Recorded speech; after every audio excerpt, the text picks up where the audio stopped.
In the chaos of Britain's 1920s coal rush, railway engineers faced a nightmare, a single 3-mile climb where even paired locomotives stalled under impossible loads.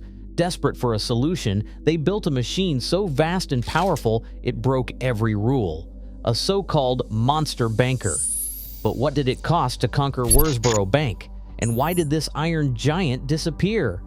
If you are drawn to stories of extreme engineering and machines on the edge, subscribe now, because the true struggle behind railway supremacy is about to begin. Coal was the lifeblood of Britain's railways in the years after the First World War. Every day, millions of tons moved from Yorkshire's deep pits to distant factories, docks, and power stations. In 1920 alone, the network carried more than 190 million tons of coal, 3/4 of all freight moved by rail.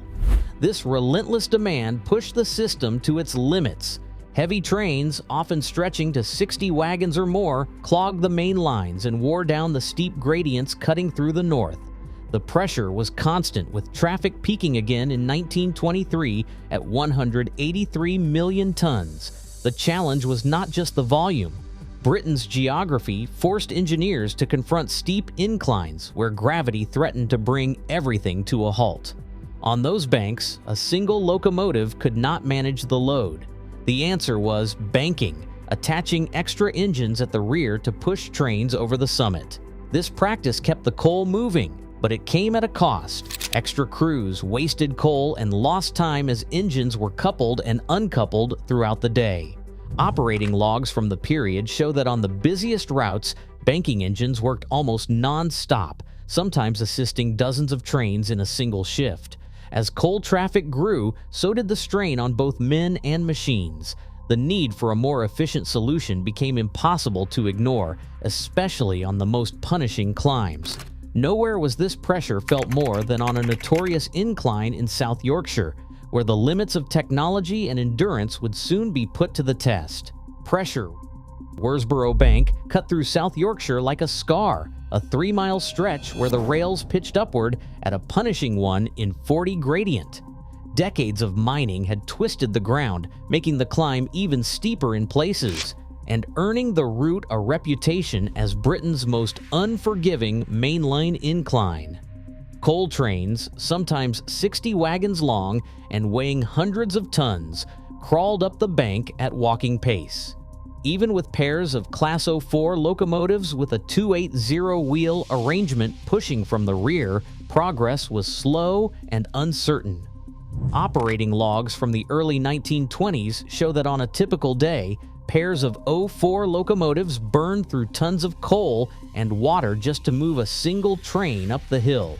Each run demanded extra crews, doubling the manpower and cost for every journey. The 04 locomotives themselves strained under the load, their wheels slipping on damp rails, boilers pushed to the limit.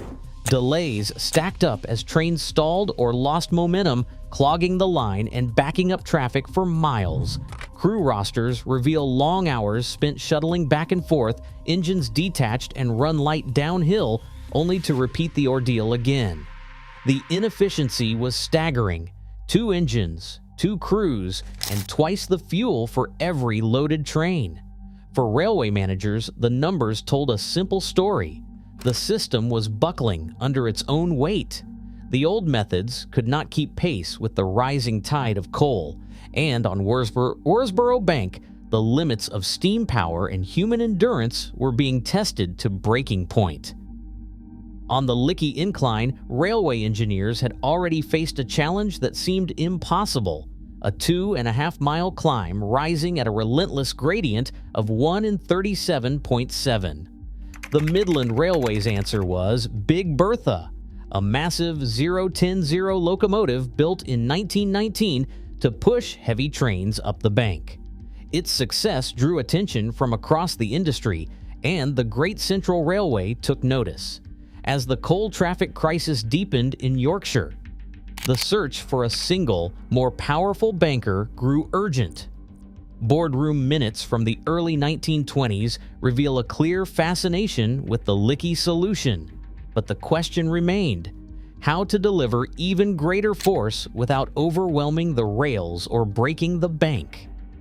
The answer came from a different direction: articulation.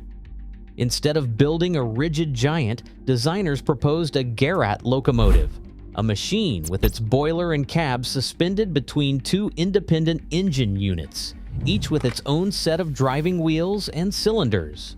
This approach promised the tractive effort of two locomotives in one, while spreading the weight more evenly and allowing the engine to negotiate tight curves and uneven track.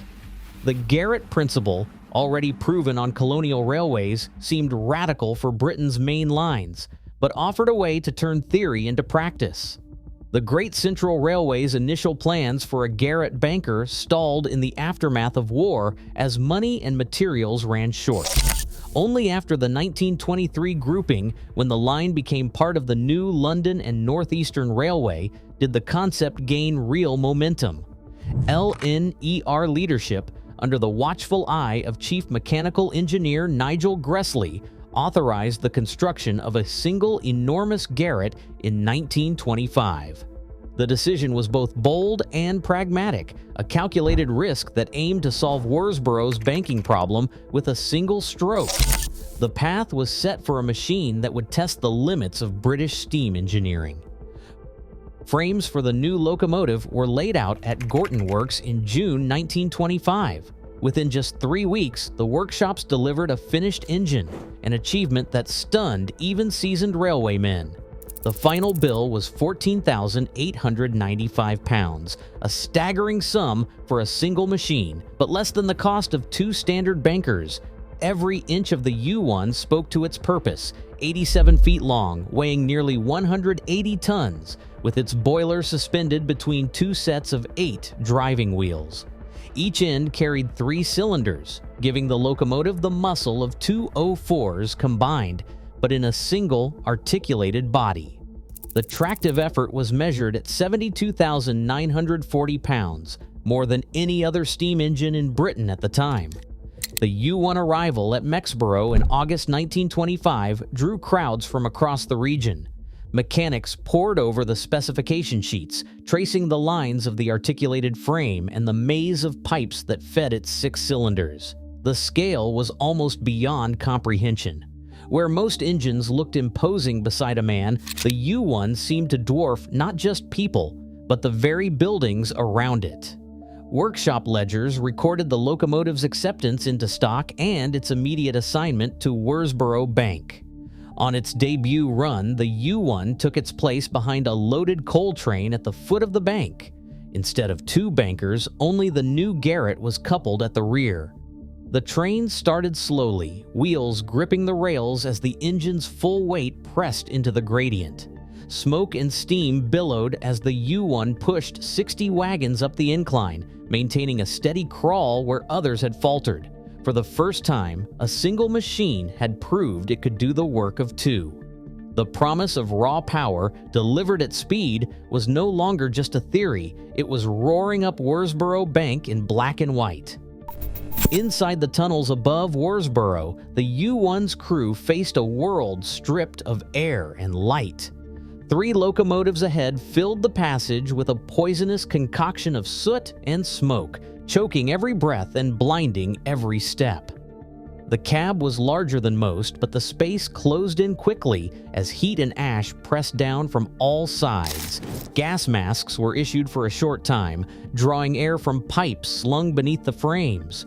Most crews refused them, worried about the filth and the taste that lingered even after the run. Instead, a damp handkerchief pressed over the mouth became the only shield against the storm. One fireman later said it felt like doing the work of 2 engines for the pay of 1.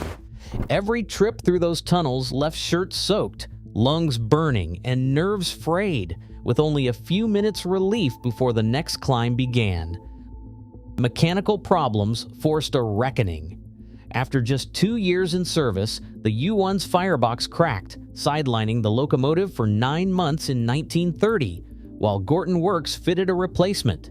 Workshop logs show repeated returns for retubing and repairs, each time pulling the engine from duty just as coal traffic peaked. In 1948, British Railways renumbered the locomotive to number 69,999, and in 1949 it was sent south to the Lickey Incline. There it inherited Big Bertha's headlamp, a symbol of passing the torch, but crews struggled with poor forward visibility, especially when it ran with the bunker leading to buffer up to passenger trains. Attempts to solve its problems with oil firing between 1952 and 1955 failed to deliver. By December 1955, management withdrew the U1 for good. The experiment had reached its end. Today, railways face new pressures, automation, climate, and demand. Yet the lesson remains: pushing limits brings both progress and risk. The drive for bigger solutions rarely solves everything. Every ambitious machine reminds us that the rules can change, but the cost of rewriting them always echoes forward. Share your thoughts below.